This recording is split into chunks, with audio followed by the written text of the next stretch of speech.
능소화 400년 전에 붙인 편지. 조두진 지음, 도서출판 예담.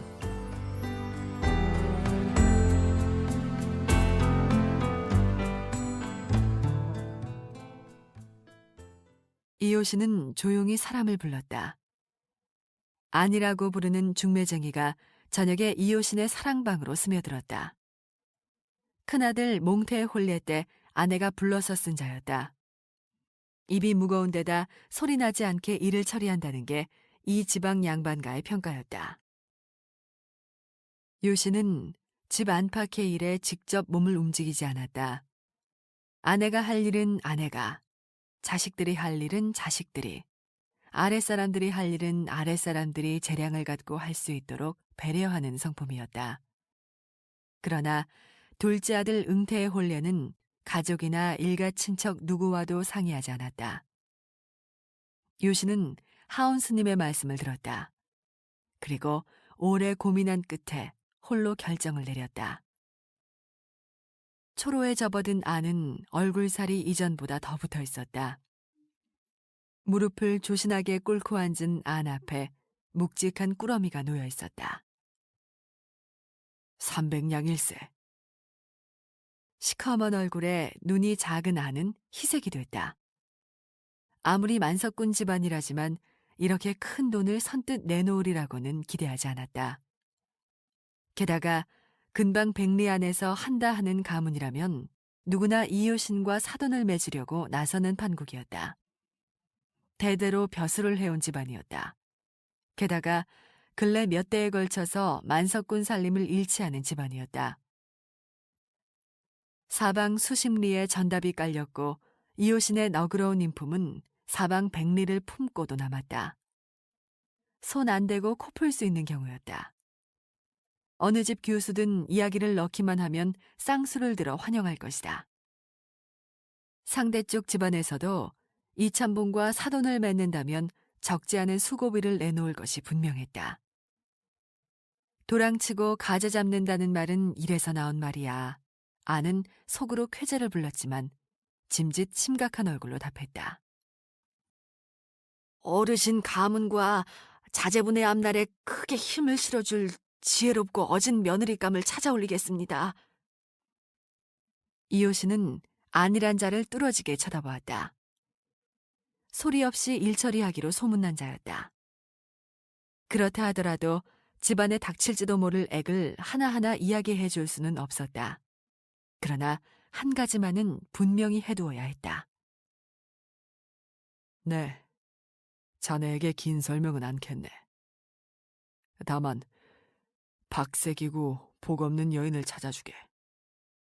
당부하네. 아이, 시집도 못 가고 죽을 만큼 박색인 여자 말일세. 팔자도 사납고 성질도 사나운 여자면 더욱 좋겠네. 내 긴히 자네를 불러 이렇게 부탁하는 연유일세. 참봉어른, 그 어인 분부 이웃인지... 허투루 하는 말이 아닐세. 소리내지 말고 박색에다 박복하고 흉측하고 사나운 여자를 골라주게. 그렇게만 해준다면 내가 700냥을 더 얹어줄 것이네. 아는 하마터면 억소리를 낼 뻔했다. 700냥을 더 얻는다면 1000냥이었다. 이만한 부잣집의 1000냥이라면 생각하지 못할 돈은 아니었다.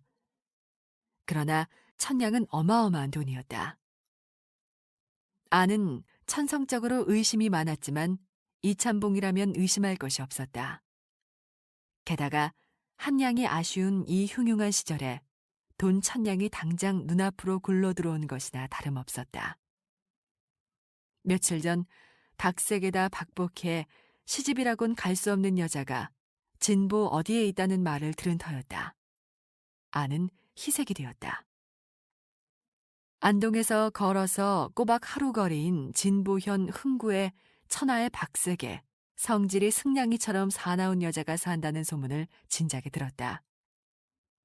여자가 워낙 성질이 사나운 데다 몰골이 흉측해서 홀레는커녕 마주 앉아 밥숟가락을 들기도 힘들다고 했다. 여자와 눈이 마주친 아이들은 울음을 터뜨리기 일쑤고 어른 중에도 비위가 약한 자는 토할 지경이라고 했다. 동네 개들도 그 여자와 눈이 마주치면 꼬리를 내리고 슬금슬금 피해간다는 소문이 돌았다. 돈이 된다면 무덤을 쪼개고 이미 썩어 문드러진 시신의 유언이라도 새로 받아낸다는 악바리 장팔수도 찔러보기를 포기한 여자라고 했다. 장팔수는 경상도 구석구석을 돌며 10살이 넘은 여자아이가 있다는 이야기가 들리면 양반 상민 가릴 것 없이 미리부터 말을 넣어두는 위인이었다. 그런 장팔수도 그 여자는 돌아볼 것도 없다며 입질조차 않았다고 했다. 안 역시 그런 소문을 들었지만 한 귀로 듣고 한 귀로 흘렸다. 그런데 그토록 흉측한 여자를 이 만석군 집안에서 찾는다는 것이다. 세도가 따르르한 집안 누구라도 탐을 낼 이천봉 댁에서 그런 여자를 며느리로 들이겠다는 것이다. 아는 벌렁벌렁 뛰는 가슴을 눌러앉히느라 애를 먹었다. 아는 그 자리에서 서둘러 답하지 않고 짐짓 난감한 표정을 지었다. 손쉽게 일을 성사시킨다면 가치가 떨어질 것이었다. 참한 교수보다 오히려 어렵사옵니다. 허나 소인 죽을 힘을 다해 참봉어른의 하교를 받잡겠나이다.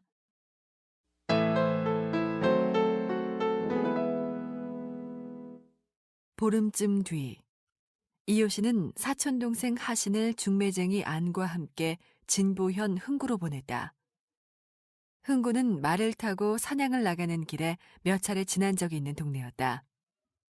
안동에서 7, 80리쯤 떨어진 마을로 진보를 지나 반나절 말을 달리면 만나는 고장이었다. 오고 갈 때마다 살기 좋고 인심 좋은 동네라는 생각을 자주 했다. 북쪽에는 무이산, 서쪽에는 영등산, 남쪽으로는 비봉산이 병풍처럼 둘러섰고 앞으로는 반변천이 흘렀다. 북서쪽으로는 커다란 바위 3개가 날개를 편 듯 우뚝 솟은 동네였다. 그처럼 풍수가 빼어난 동네에서 그처럼 흉측한 여자가 나온 것은 참 알다가도 모를 일이었다. 흥구에 도착한 하신은 조카 응태의 사주를 건네고 진주 홍씨의 딸과 정혼할 작정이었다. 교수의 집안이 조금 빠진다는 생각은 들었지만 사촌형 유신이 깊이 고민해서 정한 혼처이므로 하신은 이렇다 저렇다 말을 내지 않았다. 그러나 하신은 사돈으로 모실 작정이던 흥구 홍생원의 완강한 거절 의사에 돌아서야 했다. 미리 교수와 집안에 대해 알아보고 온 데다 먼 걸음을 한 터라 내친 김에 정혼까지 마무리할 생각이었지만 정혼은커녕 사주단자를 풀지도 못했다. 교수의 아버지가 어째서 나이 찬데다 변변치도 못한 딸의 혼사를 거듭 거절한다는 말이냐? 가지고 갔던 사주단자를 풀지도 못하고 돌아온 사촌동생 하신의 늘어진 몰골에 이효신은 낙담했다. 이만한 집안이라면 사방 수백 리 안에 혼사를 거절할 집안은 없으리라고 내심 자부하고 있었다. 아들 응태의 운명이 하도 박복하여 일부러 박색에다 여러모로 빠지는 집안을 찾았건만 그런 집안에서조차 정혼을 거부했다는 것은 충격이었다. 워낙 박색이라고 합니다. 여식의 생김이 흉측하고 성품이 사나워 남의 집 며느리로 보낼 만한 사람이 못 된다고 합니다.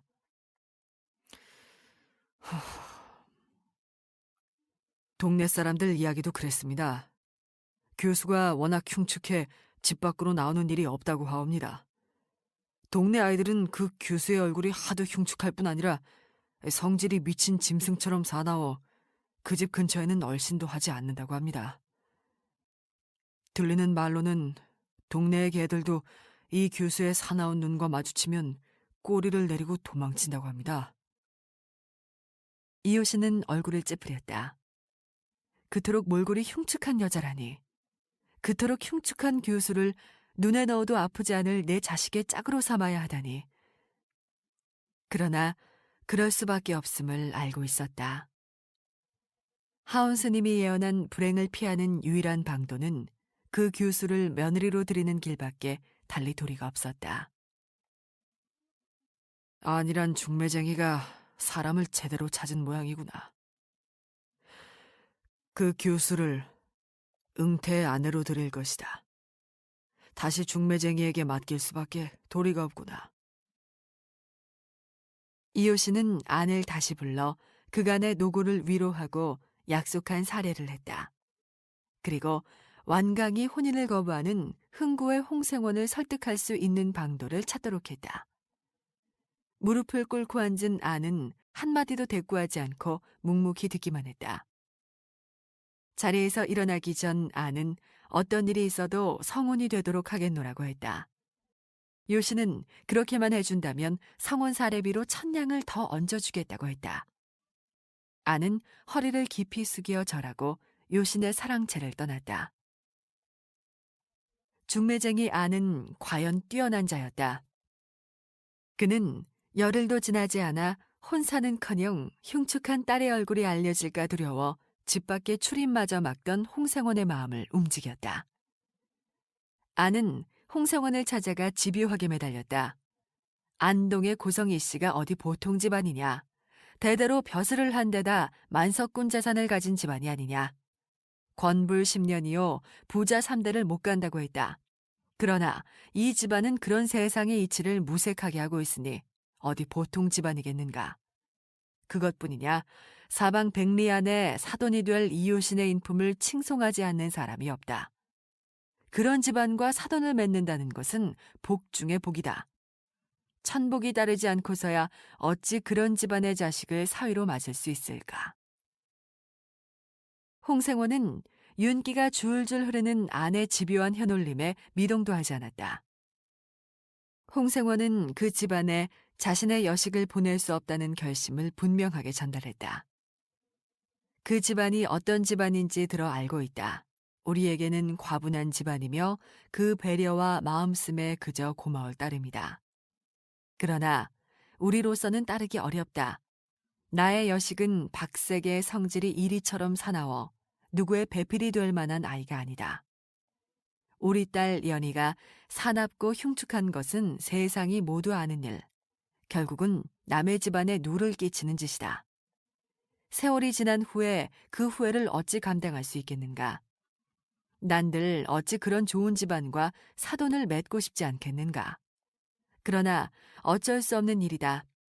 사람은 저마다 정한 운이 있고 타고난 복이 있다. 그런 집안은 부럽고 탐이 나지만 감히 우리 집안이 품어도 좋을 과일이 아니다. 그러니 없던 일로 하시라. 그저 고성 이씨 어르신의 마음 씀씀이에 깊이 감사할 따름이다. 이 길로 그 어른께 달려가 이쪽 뜻을 정중히 전해주시게. 중매쟁이 아는 물러서지 않았다. 그 점은 이미 그쪽 집안에서도 잘 알고 있다. 이 집 고명딸의 생김이 흉측한 데다 성질이 들짐승처럼 사납다는 것은 세상이 다 안다. 안동의 그 집안에서도 그 점을 모두 알고 정혼을 요청한 것이다. 이만한 자리는 다시 없다. 복이 넝쿨째 굴러들어온 셈이 아닌가. 부디 생원나리께서는 못 이기는 척 물러나 앉아 계시기만 하면 된다. 잘생기고 늠름한 사위, 훌륭한 집안의 반듯한 사위가 어찌 부럽지 않겠소. 그러나 우리 아이는 안 돼요. 그 가슴이 찢어지지만 우리 연희는 누군가의 배필이 될 수 없는 사람이니 그리 알고 돌아가시오. 50을 넘긴 중매쟁이 아는 마른 땅과 젖은 땅을 밟고 다니며 수많은 거짓말과 참말을 듣고 보아온 자였다. 그는 세상 사는 모두 속이고 속는 일이라고 믿는 자였다. 그에게 세상을 사는 일은 상대를 속이고 후려치고 빼앗는 행위와 다름없었다. 그는 눈앞에 보이는 그대로를 믿지 않았으며 홍생원이 간곡히 거부하는 데는 틀림없이 말 못할 다른 사연이 있음을 알아차렸다. 생원날이, 대체 무엇 때문에 그러시는지요? 에? 아니 무슨 까닭으로 두 분은 이렇게 고집이신지요? 소인은 옷이 평생 마르고 진 땅을 두루 돌아다니며 세상사의 달고 쓴 맛을 보았사옵니다. 그 부디 소인에게 사연을 들려주시면 틀림없이 도움이 될 것이옵니다. 아내 집요한 설득에 망설이고 또 망설이던 홍승원은 10년이 넘도록 입 밖으로 내본 일이 없는 무시무시한 사연을 털어놓았다. 오래전 일이오만 7살 때 우리 집 여식이 마을 앞 개천에 빠져 죽을 뻔한 적이 있어. 물에 빠진 아이를 구해낸 사람은 옆집 일꾼 종리였어. 종리는 일 잘하고 마음씨 좋은 사람이요. 나는 그 은혜에 조금이라도 보답하고 감사를 표하는 마음으로 우리 집에서 기르던 개를 잡아 보내기도 했어. 누가 들으면 흉측한 일이나 고맙고 감사한 마음을 전하기 위해 내 손으로 직접 개를 잡았어. 물에 빠진 우리 아이를 구해준 일꾼 종리에게는 따로 좋은 옷 한 벌을 지어 보내기도 했어. 종리가 폭삭 젖은 우리 여식을 들쳐업고 왔을 때 마을 사람들은 천운이라고 했어. 너무 놀란 집사람은 엉엉 울면서 젖은 아이의 머리카락과 몸을 닦고 새 옷을 꺼내왔지요. 동네 사람들은 우리 여식을 보며 한마디씩 했소. 이제 액땜을 했으니 저 아이는 백수를 누릴 것이라고 말이오. 생의 불행이란 불행은 이제 모조리 사라졌다고 위로와 덕담을 했소. 참으로 고맙고 고마운 말씀들이었소. 성씨야 저마다 다르지만 모두 집안처럼 살갑게 지내는 사람들이요. 그때 마을을 지나던 스님이 고사투로 느릿느릿 걸어왔어. 사람들이 모여 웅성거리는 소리에 무슨 일인가 싶어 들러노라고 스님은 묻지도 않고 말을 했어. 그러고는 마루에 턱 걸터 앉아 우리 연희를 한참 동안 쏘아보았어. 그 눈빛이 얼마나 살벌한지 나도 모르게 자꾸 눈이 가더이다. 그러다가 벌떡 일어선 스님은 우리 아이를 가리키며 죽었어야 할 아이라고 매몰차게 말했소. 이 무슨 망발이란 말씀이요? 사람들이 놀란 눈으로 스님을 쳐다봤소. 스님은 아직도 훌쩍거리는 우리 집 여식을 똑바로 쳐다보며 죽었어야 할 아이라고 또렷하게 말했소. 옆집 일꾼 종리와 이웃집 하인들이 손에 잡히는 대로 작대기를 들고 스님을 쫓아냈소. 막대기에 쫓겨 고삿 밖으로 달아난 스님은 떠나지 않고 다시 집 안으로 들어와 같은 말을 했소. 내가 스님에게 무슨 망언이냐고 꾸짖듯이 물었소. 아무리 그 정처 없이 돌아다니는 스님이라고 하지만 명색 스님이라는 사람이 근거 없이 마구 짓거려 댈 것 같지는 않았고 그 무슨 연유로 그런 말을 한 번도 아니고 계속 해대는지 알고 싶었어. 그 스님이 이번에도 어처구니 없는 말을 늘어놓자 동네 젊은이들이 작대기를 들고 빙 둘러서서 겁을 주었어. 그렇지만 스님은 물러서지 않았어. 내가 겨우 동네 젊은이들을 만류하고 스님을 다그쳤어. 무슨 연유로 그런 말을 해야 되는 것이냐고 말이오. 스님은 우리 아이가 타고난 운을 어겼다고 했어. 아이의 타고난 운명에 끼어든 사람도 온전치 못할 것이라고 했어. 스님의 눈이 종리를 향했을 때 내가 버럭 소리를 쳤어. 물에 빠진 우리 아이를 구해준 이웃집 일꾼 종리 말이오. 미안한 일 아니오. 물에 빠져서 생사의 고비에선 우리 아이를 구해준 사람에게 화가 미칠 것이라고 짓거려대니 내가 몸둘 바를 모르겠더이다. 내가 소리를 버럭버럭 지르는데도 스님은 멈추지 않았어. 핏발선 눈으로 스님은 종리를 노려보며 온전치 못할 것이라고 거듭거듭 말했어. 화가 머리끝까지 오른 종리가 달려들어 스님을 패대기 쳤어. 동네 사람들이 우르르 달려들었고 멍석말이라도 할 태세였어. 내가 종리와 동네 사람들을 겨우 달랬소. 그저 정처 없이 돌아다니는 스님의 망발이려니 하고 넘어가자고 했소. 사람들이 길길이 날뛰었지만 떠돌이 스님은 물러나지 않았어. 그는 우리 아이를 부처님에게 맡겨야 한다고 말했어. 더 이상 인연을 맺지 않아야 한다고 말이오. 이미 죽은 사람이니 인연을 맺을 수 없다는 것이오. 아이가 앞으로 맺을 인연은 재로 꼰 새끼줄이라고 했어. 부질없는 인연이고 매듭 지어지지 못할 인연이라는 것이죠. 그렇게 짓거려대던 스님은 동네 사람들의 몽둥이 찜질을 받고 겨우 도망쳤어. 그런 일이 있고도 우리 집 아이는 무럭무럭 자랐어. 여식이지만 읽고 쓰는 법을 가르쳤고 바느질도 가르쳤어.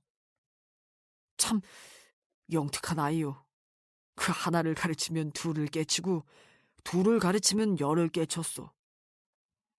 아이가 술을 놓으면 제 어머니는 하나라도 풀거나 다시 맺을 게 없다고 했어.